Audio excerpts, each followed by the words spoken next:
So welcome everybody. I'm starting. It's an opportunity for you to take some 45 minutes of break from your work, refresh your mind. I can say that it is somehow related to work, but I will lie. But anyway, we will see a little bit that everything connects eventually. So, hello, I'm Aryeh. For anybody who doesn't know me, I've been here for almost 6 years. And I'm going to speak about a journey I did back in March, only a few months ago. And it was a pretty dramatic, let's call it journey in South Africa. We will get to the reasons and to the why maybe and how and anything that is behind this journey.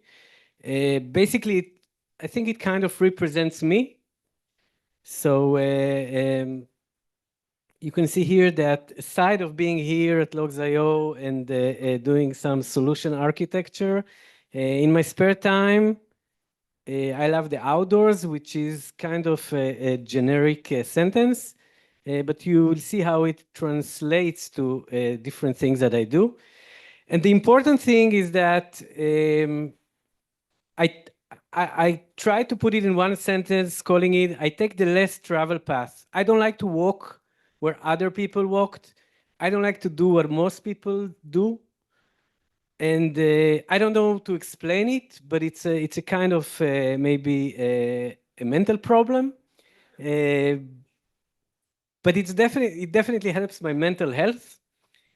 And it takes me to really unique activities that one of them is this journey in South Africa. So let's move on. And one of the things that I wonder about, you can see here a post of a guy. He's a British runner. I don't know if, I never heard of him just maybe a month ago. And this guy really did a tremendous thing. You can see here for the first time, one person ran from the south point of Africa to the north. It took him 365 days to run the whole Africa. So why do I come here, my little Aryeh, coming and speaking about a 10-day journey? And I was thinking to myself, how come I'm going and preparing a lecture about this? And I'm lecturing all over Israel, I'm lecturing in Israel, in some places, to people. It's not the first time I do it. So I was thinking, why do I do this at all? Like, what's so unique about that compared to so amazing things people do? And I think the answer is that I'm trying to show you that even not a Superman can do really interesting and things that some people call crazy, but still boils down, I think, to somebody who is pretty ordinary, doesn't have unique forces. And I believe eventually you can do it one day yourself, maybe if you find the motivation and the will to go through it. So I'm trying to explain how did I prepare to this trip? How did I do this trip? And this is like a stone I brought from the Drakensberg mountains. This is the mountain ridge I crossed. And eventually preparing for such a journey is like taking this stone and transforming it to what you see here at the end, that I wanted to make it like kind of a necklace. This is the end result. But I didn't know how to get from the stone to the result. And it took me through really weird places in Tel Aviv, some workshops with, I would say, bizarre people.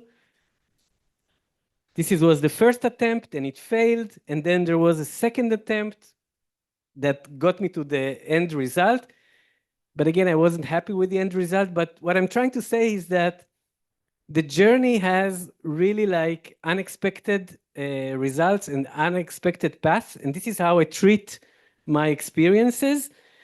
So let's start to talk about the Drakensberg mountain.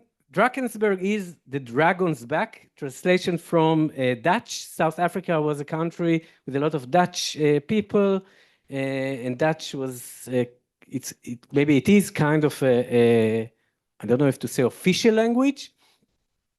It's a very unique place, and maybe we'll go to indeed to some work-related stuff. We all speak in sales about the ideal company profile. For me, it's more about what's the ideal trail profile, and it has to be, as we said, less traveled, pretty hard or challenging. This is what I'm looking for. And I'm looking for, I like to climb mountains, like not Alpine mountains, not Everest like climbing, just to climb with my own 2 feet without any special equipment, go up a lot and see the views from the top. So the Drakensberg really fits this profile. And you can see here a map of South Africa, and the orange thing is this ridge. It's a huge ridge that crosses almost all South Africa. And in the middle, you can see circled in white is a country that I never knew about it before I started it. It's called Lesotho, or in South African accent, Lesotho, something like that.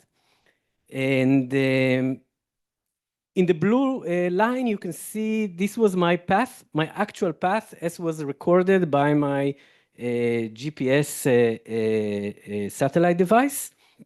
And you can see that most of the trip was actually not in South Africa, but actually in Lesotho,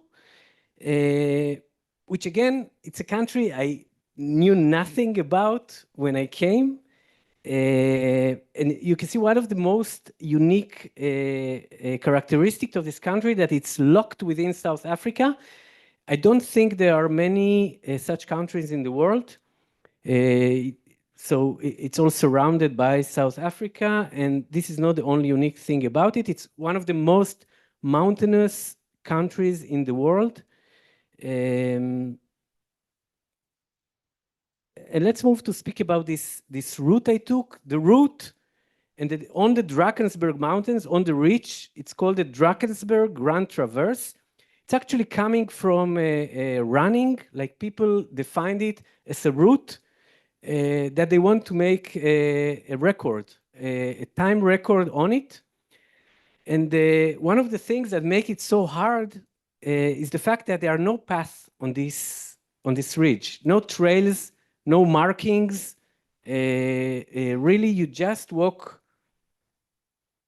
in lines, maybe, according to your predefined route that you carry on your GPS.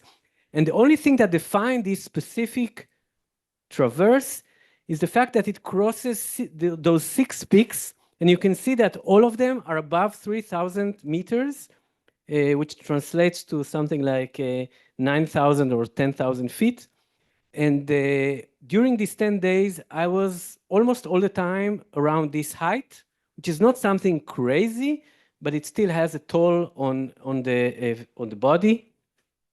And however you want to cross these 6 or go through these 6 peaks, it's okay, and it's considered a Drakensberg Grand Traverse.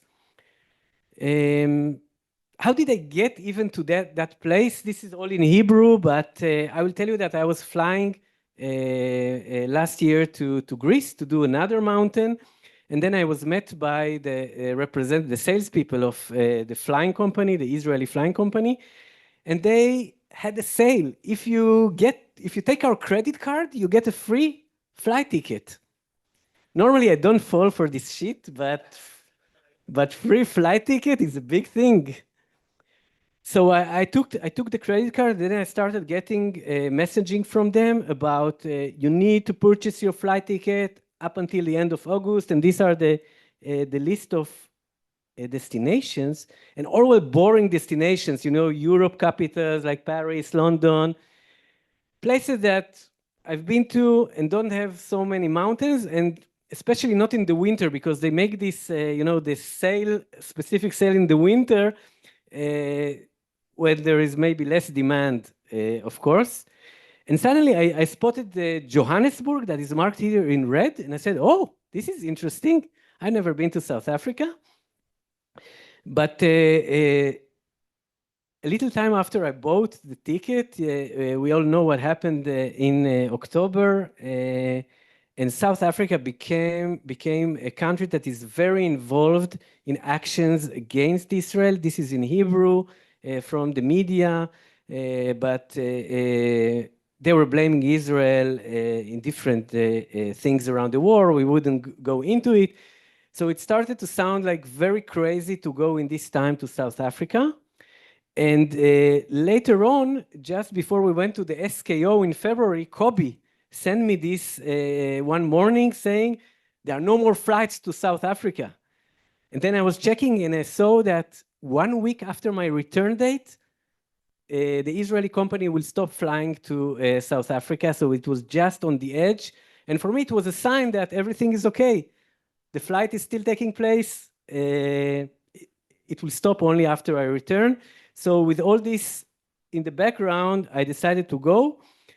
And of course, planning the trip takes a lot of time and thinking. And the biggest challenge in this crossing is that not only there are no paths, trails, or tourists on the mountain, there's nothing to resupply. No stores, no actual villages. So I needed to carry everything for 10 days on my back. And the whole idea is to try to make it as light as possible. And I can tell you that there's no way to make it light when you're carrying 10 days of food. So it boiled down to about 19, 20 kilo maybe, which is really heavy. I don't like to carry so much. And some stuff about the trail. This is the first resource I found when I started researching it, and it defined a route of 10 days. The normal time to do it is 13 days, 14 days. It doesn't seem like a big difference, but definitely is.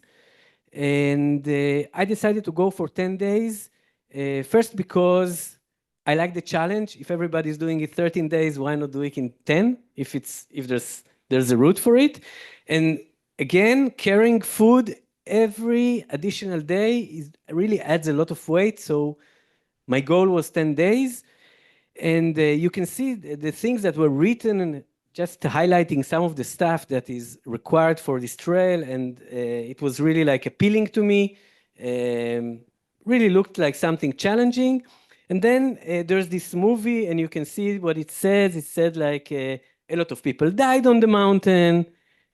It's requiring a high level of fitness, preparation. This movie said that if you haven't hiked within the Drakensberg for a day or 2 or 3, don't dare to do this traverse. By the way, I found this movie only after I returned. And yeah, this is what he says. I would not recommend that you do this if you have not done multi-day hikes. I haven't done. I haven't been in South Africa. And yeah, and this is what he wrote to me when I came back. I wrote to him, I did it in 10 days and I did it alone. Yeah, so maybe I have big balls. I don't know. Another thing is about South Africa, indeed the security. I never underestimated it. It's one thing that crosses the mind a lot. Don't go reading everything that is here, but this is a list of events that happened within the mountains there. Security events, people were attacked. We know South Africa has a high rate of crime. It's true, it's not a very peaceful country. But then, you know, when I went through these events, I saw that, come on, it's happening like once in every several years. So why would it happen to me? So I had it in the back of my mind, but I really didn't think something bad will happen. Okay, so I'm landing in South Africa, starting my journey. And you know, when you ask people how to get to places in South Africa, I don't know if you've been there, they tell you take a cab, take Uber, go in the subway. don't take the bus. But when I spoke with the hotel, I was supposed to sleep the first night, just before starting the hike. They tell me, take the bus to a city nearby and we'll pick you up. So this was my first hard decision when I landed there. Should I take the bus or not? Because everybody's saying don't take the bus, but the hotel said, no problem. So I went to them again and said, are you sure I can take the bus? I'm asking from a security point of view. Then they answer, we always recommend that to people, and nothing ever happened. So I said, okay, I prefer a solid answer like that. So I went on the bus. It goes to this, it goes, first of all, nobody sat next to me in the bus, and the bus was full. And it was really, it's some of the things you need to get adapted to, controlling maybe your fears, kicking out any prejudice or a predefined opinion. And it was really a nice drive, aside of the fact that you see the timetable, it says like 3 hours, and I made an appointment with the people to pick me up at this place called Harrismith. At the end of I told them, no problem, it says 3 hours. I bought the ticket, I'm on the bus, we're driving. I was after a long flight at night, and although I was a little bit scared in the bus, I couldn't help it, and I fell asleep, woke up, I think, after maybe 2 hours, and I was thinking, great, I have only 1 hour more to go. Let's see the distance. I knew the distance was about 300 kilometers, something like that. And I'm checking Google Maps. After 2 hours of drive, we passed 40 kilometers. Eventually, this ride took 6 hours. And I learned later that you always need to multiply by 2 the time that that is written on the timetable. And I was afraid that the people that were supposed to pick me up will not wait, being 3 hours late. Who will wait for me? Then I went down from the bus, and they were like sitting near the car like nothing happened.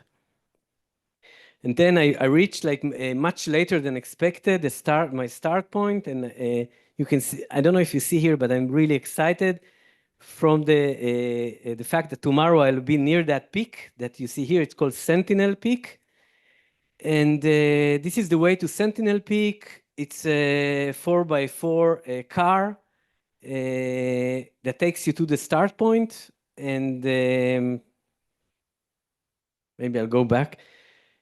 You start walking, and I start walking with my 90-kilo backpack, and God, this is heavy. In the beginning, everything looks easy. Like 19, like you walk 1 kilometer, says, 19 kilo, it's a joke. But then it piles up, and you start really feeling it. The altitude doesn't help also. I didn't acclimatize very well because I was just sleeping one night and starting to walk. And then you reach these ladders that are really kind of challenging. It moves, and it's but then I hit this place, Tugela Falls, which is it's still a very touristic area. Not many people that day, but people come because this is go back maybe. Tugela Falls is considered the highest waterfall in the world. Not really, because there is a competition with some other fall. It's not like a fall, like in Switzerland, there's almost no water. It's the end of the summer, but all together, and you can see the cliffs. It's very impressive mountain. And this is the only girl I met on that mountain, a South African. She was born in South Africa. She lives there. And I talked with her in the beginning. She was a little bit like, she heard I'm from Israel. She had this look on her face, but then we made a talk. And when you talk to people, when you communicate, magic happens. She started understanding things. And at the end of my trip, this is like my last day, we met in Johannesburg and had a nice lunch. By the way, she was asking me, you're going to spend 10 days on this mountain? And I said, trying to look very cool, yes. And I started not believing it myself. So how do you manage with water? Because you're carrying a lot of food, but no water. Drakensberg, one thing you can say, it has amazing amounts of water. Now, when you feel water from the terrain, from the outdoor, the rule is normally that you need to find a place where there is no cattle, no sheep, no horses, nothing that can pollute the water. So in the beginning, I saw some animals, all over. And I said, not a problem. It's probably because they are near the start. And then I started walking and I understood that if I'm planning not to feel water from places there are animals around, I'm going to stay very thirsty. The whole Drakensberg is filled with locals that come there in summer with their sheep and their horses and their cows, and it's just everywhere. So I just had to fill my water even with the sheep. This is a place where I found a little hole of water and said, this is a place where nobody will come. And just 5 minutes after that, all these sheep came to drink my water. So I kept filtering. And aside of one time that I was too lazy to filter, everything went okay. Now, let's talk about the locals. Okay, so the first time I met the locals on the mountain, it looked like I'm going to meet Darth Vader. I saw this, figure away from me, all dressed in like something dark, and he was coming straight towards me. And this is the first time I was under the impression I'm not going to meet anybody. Like this was one thing that I didn't prepare very well. I was expecting to be alone on the mountain. There were indeed no tourists, but a lot of locals. And then I met on the first day, I'm seeing this black figure and he's coming right towards me. And I'm really with the 90 kilo on the back and I'm already tired. I know I cannot run away. So let's go to the dashboard. This is, by the way, a peanuts pack I got from the hotel I was sleeping. Arya is a lion, the meaning of my name. So I was feeling in the beginning very strong, but let's see the stress level dashboard. Like this is Darth Vader and this is me. And in the beginning, it looks very like, it's a little green. And then he starts coming towards me and he's getting close. And now it's very close. And I'm getting an alert. And actually, I can tell you that the moment he was that close, suddenly things didn't look so bad. And why is that? Apparently, these guys are children. And this was really shocking for me. Like you see them, like they are teenagers. Most of them are teenagers, hard to say how old. This is not the first one I met, but the first guy I met, he was alone. It was one guy, and he came next to me, and I'm seeing this kid, and so my stress level went a little bit down. And then he says, "Give me my sweets." And apparently, all these locals, all these shepherds, this is a sentence they repeat. And again, something I didn't prepare to. They want you to give them something, mostly food. And come on, I have a lot of food in my backpack, but I'm not going to share it with anybody. It was not in my plans. I tried to minimize the amount that I'm carrying. And but I had to find a solution. So I had like some spare energy bars. And I started giving this away. In the beginning, I gave, for the first one, he got a full energy bar. And then I thought about starting to split them. So these guys were probably the second I met, or the third. At the end of the first day, I'm looking very smiling here, but believe me, I'm really scared. Like this was the place I was planning to put my tent for the first night, and I was really looking for a place without any people, without anybody seeing me. And then when I stopped, they landed on me. They don't speak English. They speak few words, and these specific ones, these specific ones started to let's take photos, and we take photos, and they tell me send us the photo. Come on, are you crazy? There's no reception here, no signal, nothing. And he starts opening his Android phone, showing me that Google Files application has a Bluetooth option to transfer the files. And I'm looking at him, I'm coming from the Israeli startup nation. I have no idea how to do it. And he's explaining me how to send him files over Bluetooth without any signal, cellular signal. By the way, it didn't work eventually. I don't know. I didn't have this option on my Google Files. But all this, I can tell you, all this stress in the first day and second day, it continued to be the same. Everything piled up. And around the second day, my head started signaling me, you need to run away. You cannot do it. You will not make it. There's no chance. I was too scared. And when you're scared, so, or not about scare, it's about stress maybe. When you have like mental stress, it affects your physical ability.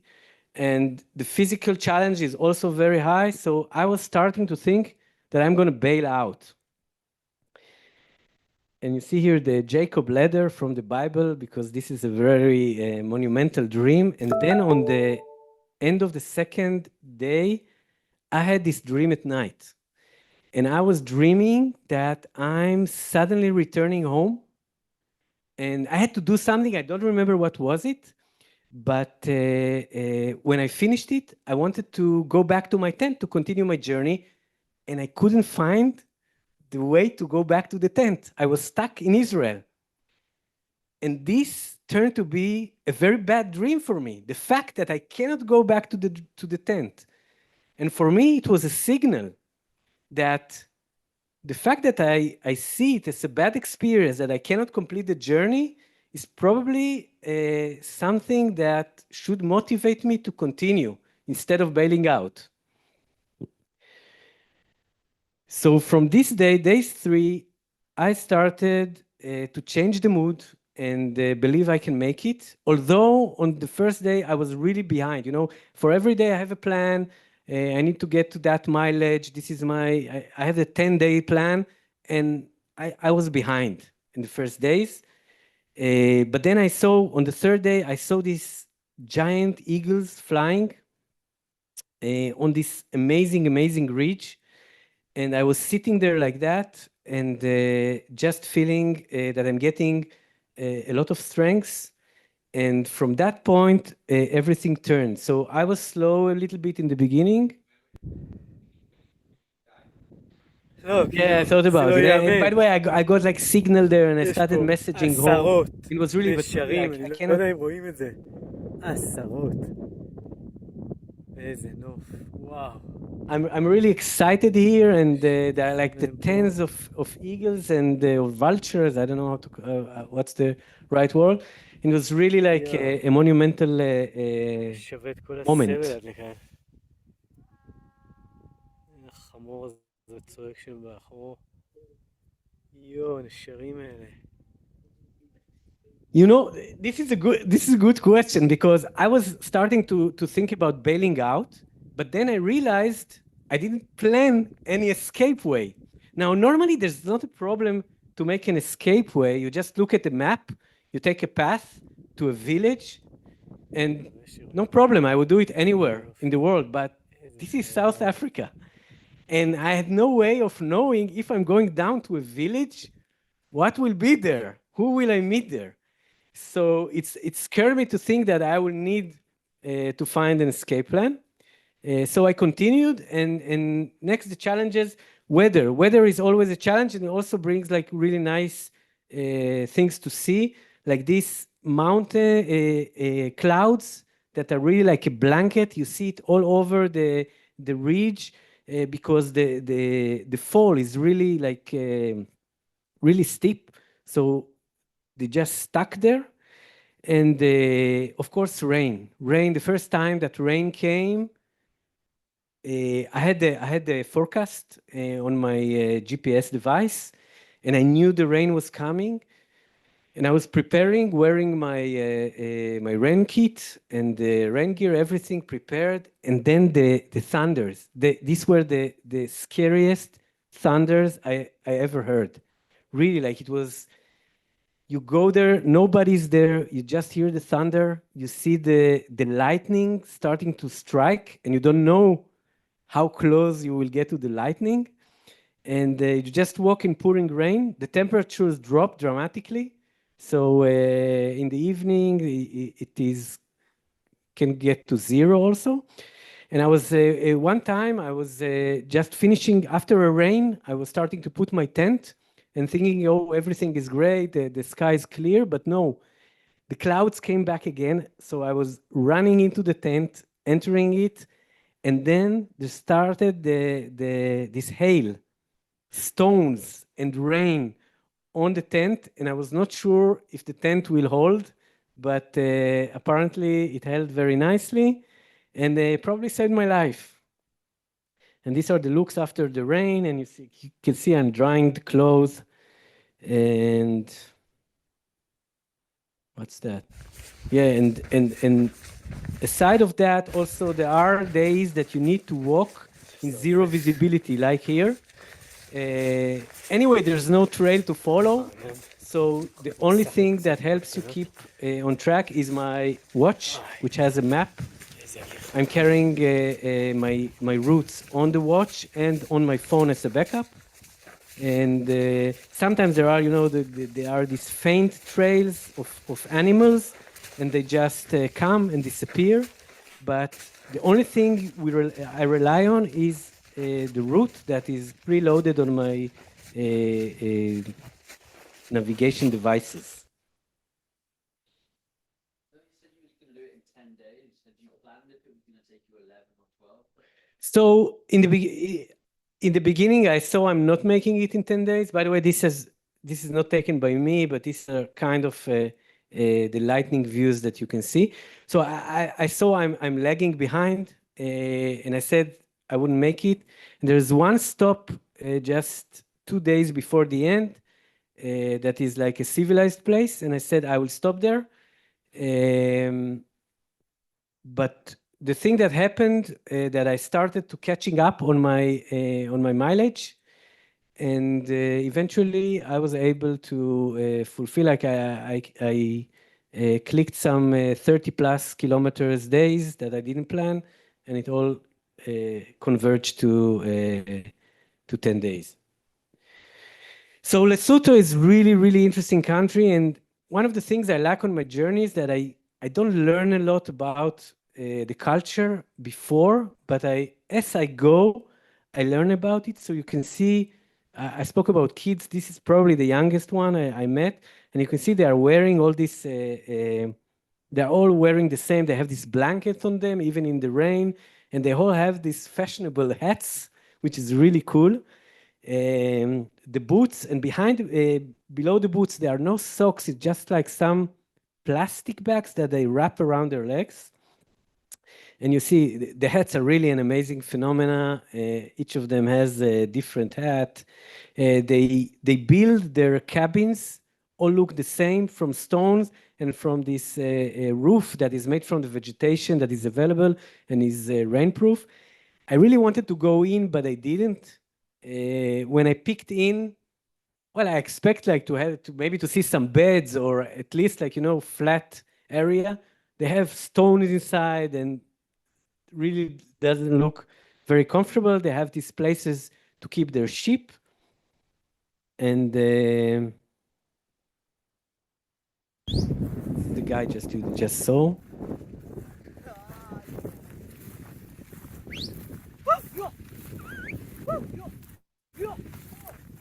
They have this amazing way of calling the animals.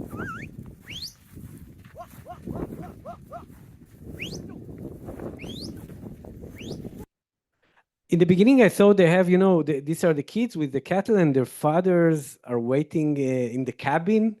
But slowly you understand that no, they are completely alone. They are young. This is what they do. And there are no parents around. There are some more grown-ups people that you meet from time to time. One of the things here you see cigarettes is something that I found out also that I should have brought to give them. Apparently, after I made this stop 2 days before the end, I bought cigarettes and was able here to give them, and it was something that makes them very happy. The vegetation really like unique, not something I've seen ever in other areas. Very unique to South Africa. It is very high altitude, so there are no trees, no big plants, but more like very low ones, ones that if you look very closely, very carefully, you see the beauty.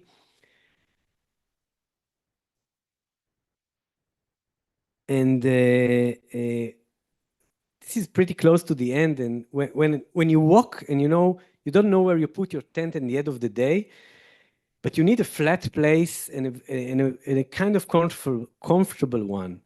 And almost every night I couldn't find something that is really cool. But when I was walking, I saw many places like this one, and my dream was to reach this grassy area one time at the end of my day to be able to set my tent. And this was really the top of my camping places, just near a stream with grass, not many locals around, nobody saw me, and I was alone and I could enjoy my peace. Some words about my gear. This is my backpack that was really uncomfortable. I really prefer light packs, but I had to use something more sturdy to be able to carry my weight. You see my tent on the left that had to be dried every day because of the moisture or rain. This is one time that I had to put my tent on the river when there's no way to put the stakes in. It's all very stony, but it's really easy to set up this tent. The watch, the Garmin watch that you see here, a lifesaver really for navigation.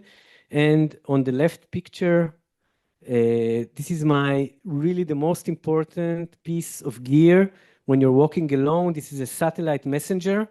It sends my location every 10 minutes, so it can be tracked by a simple URL. I can send SOS there is an emergency room operated by Garmin that is 24/7 and does parsing. No, just kidding. And so this is really an important and one thing that you should never give up, even if you don't go to really remote places.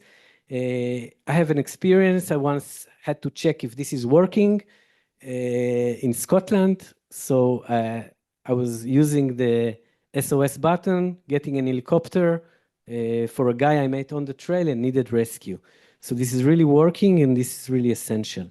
Sunny Pass is the place the first civilized place and the only actually on this traverse. After 8 days of walking, suddenly reaching the asphalt, the road, was really one of the happiest things in life. And I got a hitchhike by a group of tourists that were just nearby learning about Lesotho and the people of Lesotho, and I came with them. And I told them, wow, it's amazing that I meet you now. I have so many questions that I collected over the 8 days walking and meeting those people. So here I learned how do they put the blanket on, and the way they put the blanket represents their status in life. If you're single, you put the blanket in one way. If you're not, in another way. And you can see here we got a whole long demonstration, which was really great for me. And I get to this place, really a joyful moment, the highest pub in Africa.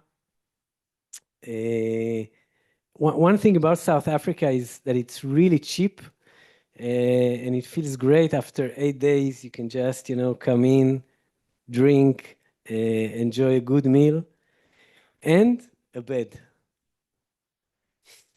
The meal. The best meal I had in South Africa, actually. And this is one sentence that just went through my mind because 10 days, you just woke up in the morning, you have this fixed routine, you get up, you pack your things, and you just walk and walk for 8, maybe 10 hours. And this is what I felt, that in some way you just become kind of a walk yourself. And you just walk, see the views. It's an experience that hard to... ירדתי מהחריץ התלול הזה. Yeah, מטורף. this is... אני פה בין הקירות. Skip this. אין לי מושג לאן אני צריך להגיע. אבל מתאים למצוא מקום לישון. This is a tricky part always. Yeah, so this is about the last day, and I'm coming down, and suddenly, I can tell you a lot about this experience. It's probably not, I wouldn't say it's the best place I've been to, the most beautiful place. Actually, the mountain at the top is really quite, I wouldn't say boring, because I'm not getting bored, but you don't see like the landscape that is typically really amazing when you're on mountains. There's no trees, almost no high vegetation. This is the first tree I saw after 10 days. And the rocks, also rocks like that, you don't see on the mountains. This is on the way down. And so the thing here is not about only beauty, it's an experience that is different in many ways. And I was getting close to the end, and I was taking video of myself coming near to the end, making the speech that you normally do when you're about to finish. And I was supposed to go into this place, which is a nature reserve, and suddenly the gate is locked. And I thought I'm about to finish in 5 minutes, and suddenly I have to surround this fence, which was terrible experience. And here I am at the end. And then I was just walking into the hotel where nobody walks in, everybody comes by car, and they didn't understand where did I park my car. And the room was so big, I was in the beginning thinking about putting my tent near the bed, but then I thought it might not be a good idea, and I want to finish here just by this memory, because, during the war, when we do these things that are routine, I always think to myself, how can I do it when so many bad things happen? And sometime after the war started, I bumped into this lady, Liat, and her son that died in the war. And these are things she said 30 days after he was buried. And I ask from all of you standing here, those who can, please try. And this was for me, this was like kind of a mission to continue to live life as normal, but always also be part of anything that is happening here right now, which is not that great. And this is it. This is the end. Thank you for listening. This is the national flower of South Africa called Protea, which I met just when I came down from the mountain. And the description of this flower really blends into the overall experience, maybe. Thank you.